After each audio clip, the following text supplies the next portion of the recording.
Eu queria fazer até vou estar idealizando essa aula, vou fazer uma brincadeira. Eu vou no chat GPT e vou perguntar isto aqui, ó.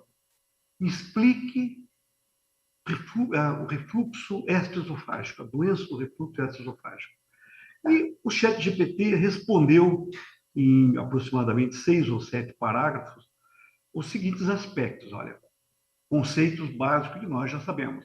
E aqui ele fala do refluxo faríngeo, que pode ser ácido, pode ser enzimas digestivas, que pode comprometer a via aérea, pode comprometer a voice box, né, e as estruturas ao redor do esôfago. Então, é logicamente conceituado aqui como o refluxo atípico, com manifestações atípicas, diferente da apresentação típica. Portanto, com essa introdução do chat GPT, eu vou trazer aos humanos agora como é que nós lidamos com o refluxo, não só com a nossa apresentação, mas depois com a participação dos colegas na sequência.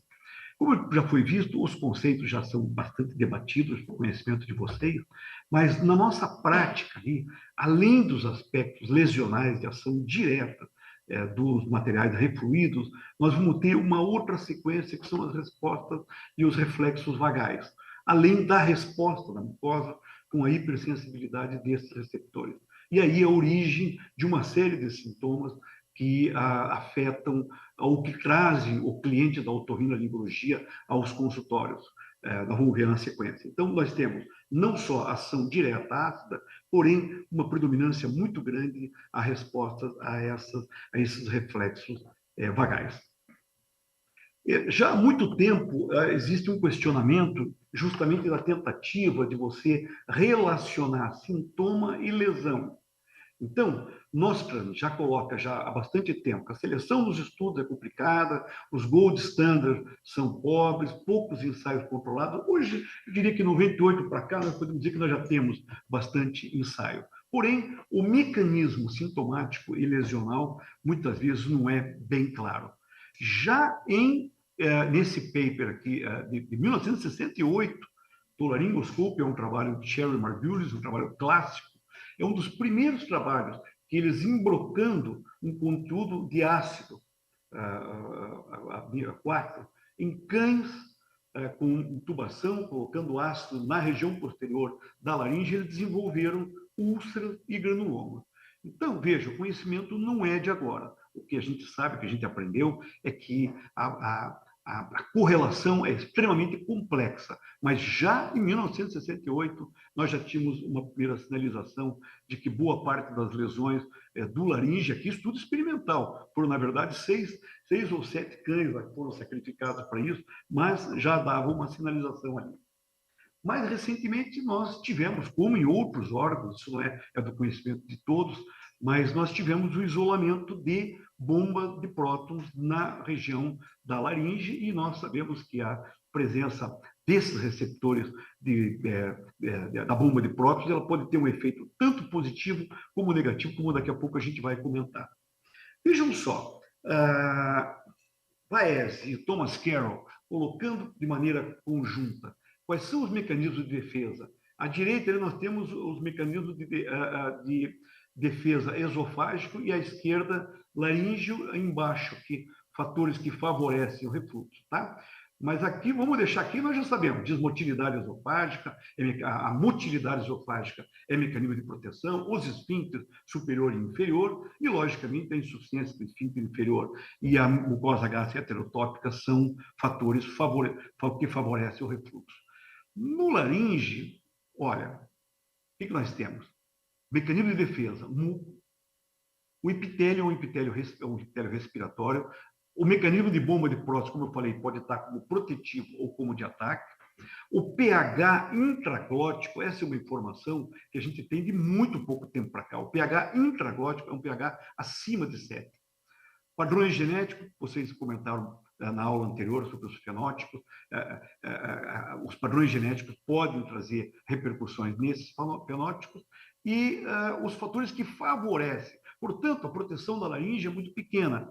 Os fatores que favorecem as lesões, a localização topográfica próxima ao esfíncter superior, o epitélio respiratório pseudoestratificado, logicamente não tem clareamento ácidos no interior da laringe, nós temos apenas reflexo. De novo, a presença do receptor de bomba de prótons, que pode ser de defesa ou de ataque, e os padrões genéticos. Portanto, é uma área que tem pouca proteção contra o refluxo.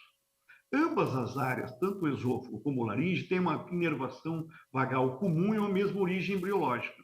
No entanto, o laringe aqui, ele é, em função dos aspectos que nós já vimos, deficiente em relação ao refluxo, uma delas porque a sua posição inferior no faringe, em contato com o esfíncter superior, o fenômeno do refluxo acontece fora de ato de deglutição, porém sem proteção. O laringe está rebaixado sem a proteção. A proteção que existe ali é basicamente reflexa. São os reflexos de adução glótica, é sensorial praticamente. Tá? Então, nós temos uma porta aberta para que esses materiais adentrem a laringe, porque, na verdade, existe pouca proteção. Já comentamos do pH intragástrico acima de 7 e já comentamos que boa parte desses reflexos são modulados. Perguntando lá o ChatGPT, indo para frente, nós já sabemos, métodos de diagnóstico, ele abre lá o que já foi comentado pelos expositores anteriores, sobretudo pH-metria, manometrias mais atuais, a impedanciometria, mas eu coloco isso aqui que é muito importante para o otorrino. Eu acho que o Paulo Perazzo vai concordar comigo que a gente reforça isso com os colegas, com os profissionais, com os alunos, com o residente, que o primeiro exame para investigar esse paciente é a videolaringoscopia. Ele já nos dá uma série de informações, uma série de dados que podem nos dirigir ao diagnóstico de que aquilo é causado pela doença do refluxo. Nesse vídeo aqui de endoscopia, nós vamos ver de digestiva, a gente vê que tem um conteúdo refluído aqui no hipofaringe, olha, e aqui a gente vê que a laringe está toda comprometida, um espessamento epitelial grosseiro, um edema subglótico ali nas paredes do faringe, o próprio edema das pregas vocais, o espessamento epitelial de parede posterior aqui, de regiões aritinoideias, ou seja, uma modificação mucosa e esse conteúdo ácido entrando ali. O que protege? Só o reflexo da adução glótica. Mas nós vamos ver que ainda tem uma proteção no nível, aí sim, das camadas do laringe.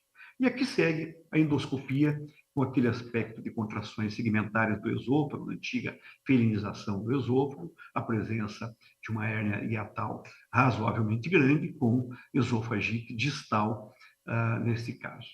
Nem sempre a gente tem a chance de você ter a visão direta de um mecanismo de refluxo, como ali em cima no hipofaringe, no laringofaringe, como a gente vê nesses casos.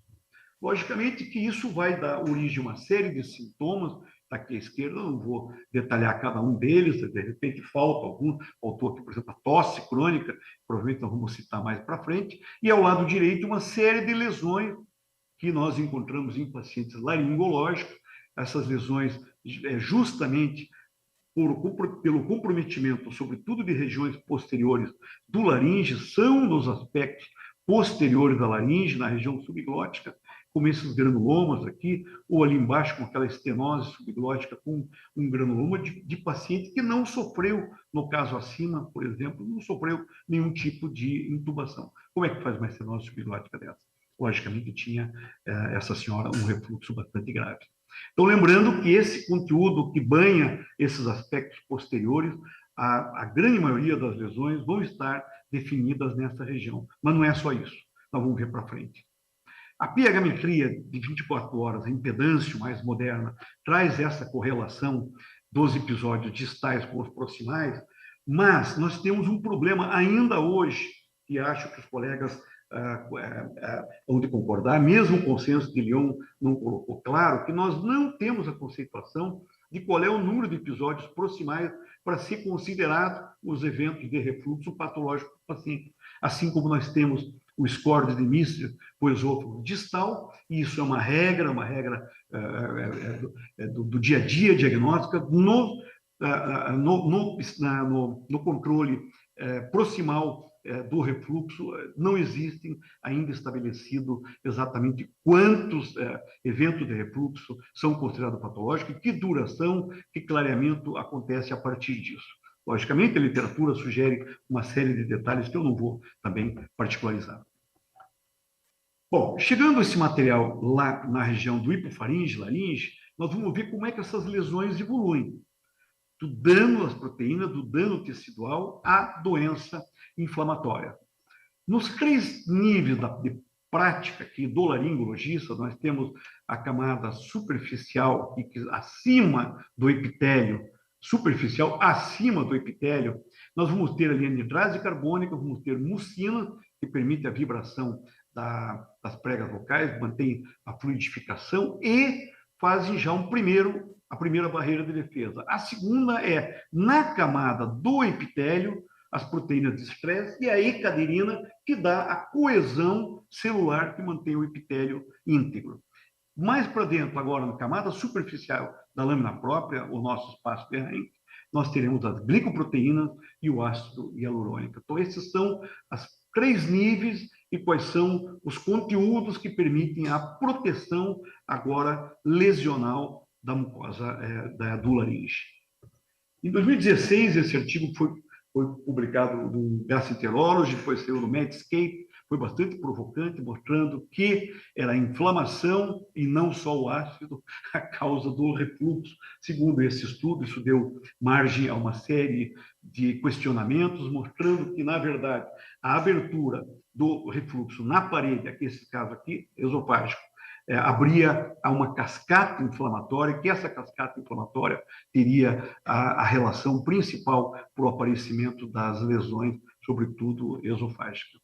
Isso ficou assim, ficou no ar aí nesses anos todos, mas é algo provocativo para entendermos a evolução e o aparecimento das lesões.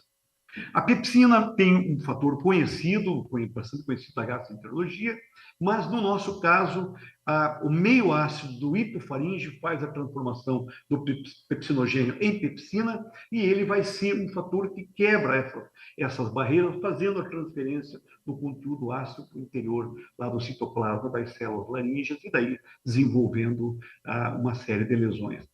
Existem muitos estudos, alguns com anticorpos monoclonais, provando esta ação da pepsina, mas na prática, no dia a dia, mesmo nos testes de pepsina, nós não o utilizamos. Mas é mais um dado, é mais um insight da gente poder entender a complexidade dos processos que levam às lesões. Esse estudo turco, um estudo experimental em animais, mostra que a presença do ácido, a partir daquela entrada nas camadas internas, leva ao infiltrado linfocitário, dilatação vascular, aqui um esgarçamento do tecido com edema, o espessamento da camada epitelial, tudo isso justificando e explicando como as lesões aparecem e qual é a relação que tem essas lesões com a laringe. No entanto, Jérôme Lechamp, num estudo multicêntrico, com outros colegas, o Lechamp é um belga, porém com colegas norte-americanos, fizeram um trabalho espetacular nesse paper publicado em 2017 no Journal Voice, mostrando os modelos patológicos nos três níveis que a gente citou um pouquinho anteriormente, quer seja na camada do muco protetor, quer seja nas camadas epiteliais, levando ao quê? Desde um edema dessa camada epitelial até o aparecimento de pequenos defeitos na camada epitelial, formando microsulcos, microdefeitos, ou ainda reações inflamatórias que levam a lesões elevadas da camada epitelial para fora, como é o que acontece com os granulomas, ou ainda o edema interno na prega vocal, ou ainda até mesmo no plano mais profundo, para dentro do ligamento vocal, estados hipercinéticos reativos causados pela presença do refluxo. Olha, isso dá uma ideia espetacular dessas lesões, como as paquidermias posteriores, aqui a gente vê edema na figura B, aqui a gente vê microdepressões, a presença de alterações do muco mais espesso em borda livre, a presença de pequenas úlceras posteriores, a presença de granulomas. Estes são os aspectos que a gente identifica quando vamos examinar um paciente otorrinolaringológico com a videolaringoscopia. Essa é a nossa prática. Tá?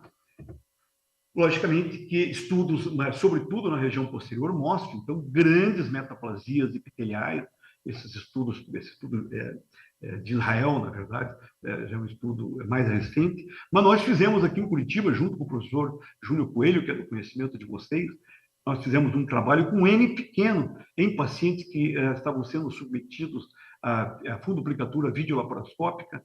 Nós promovemos a biópsia da região posterior da laringe e encontramos metaplasia escamosa, como na figura aqui à direita, em mais de metade desse grupo pequeno, na verdade, 7 pacientes apenas, mas a metaplasia escamosa do epitélio respiratório, porém, 71%, 2/3 dos pacientes, tinham alguma alteração histológica presente, como nós vimos nos trabalhos turcos, nos trabalhos israelenses. Então, mostrando que não são apenas os reflexos, mas também um aspecto lesional importante.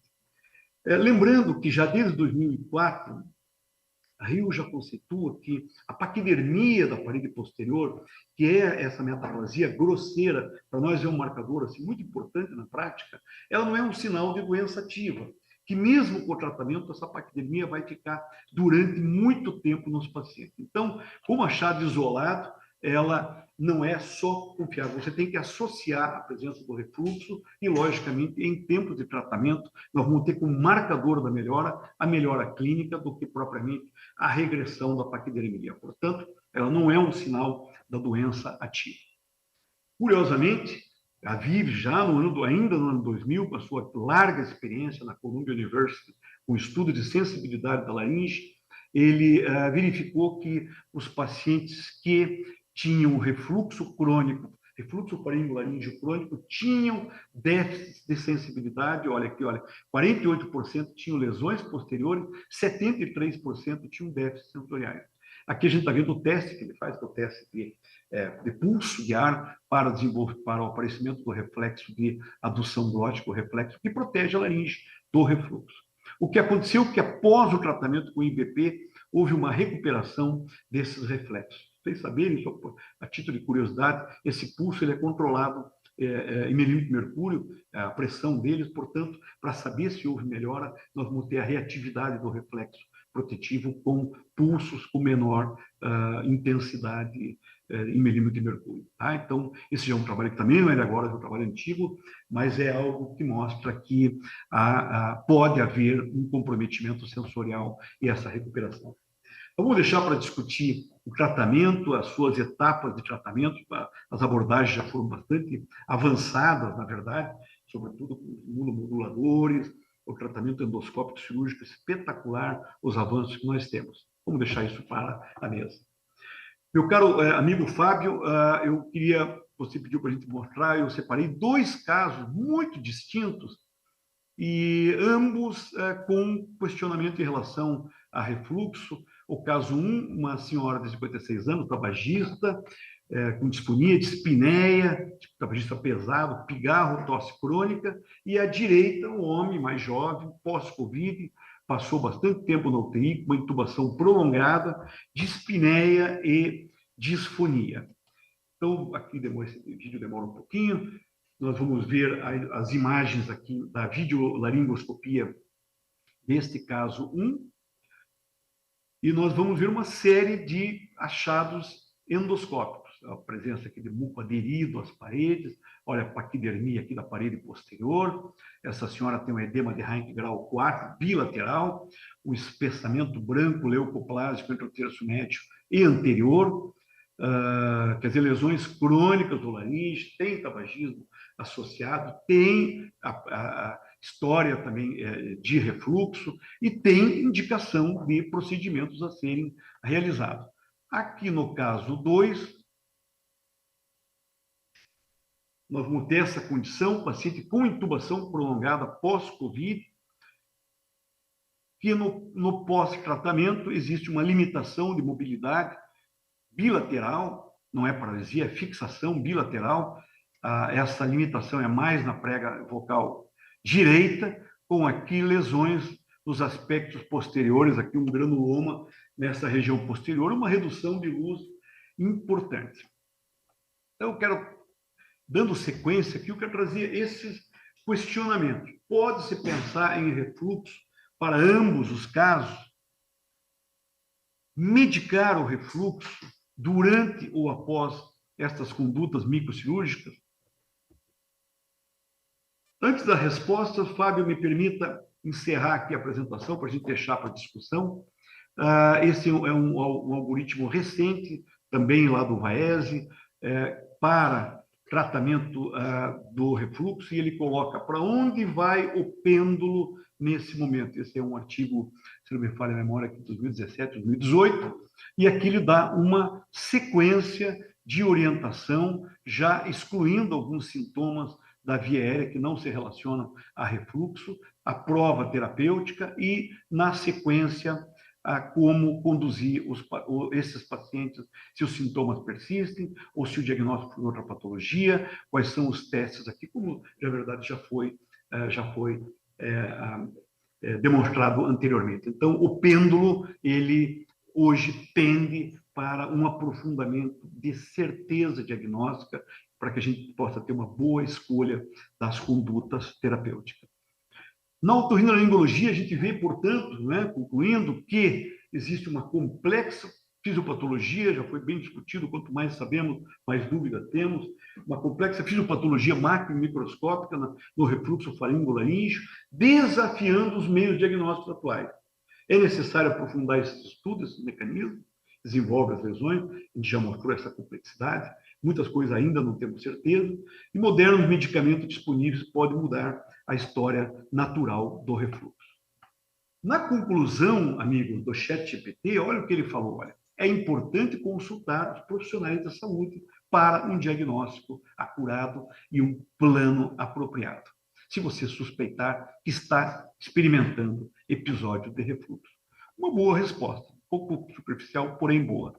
Então, dessa forma, eu concluo dizendo que o ChatGPT pode muito, tem uma base de dados imensurável, mas não pode tudo. Não tem a consciência e a sensibilidade humana necessária para a prática clínica. Amigos, meu muito obrigado. Deixo ali os dois casos, deixo aí esses conceitos para que a gente possa discutir aqui conjuntamente. Fábio, mais uma vez, muito obrigado.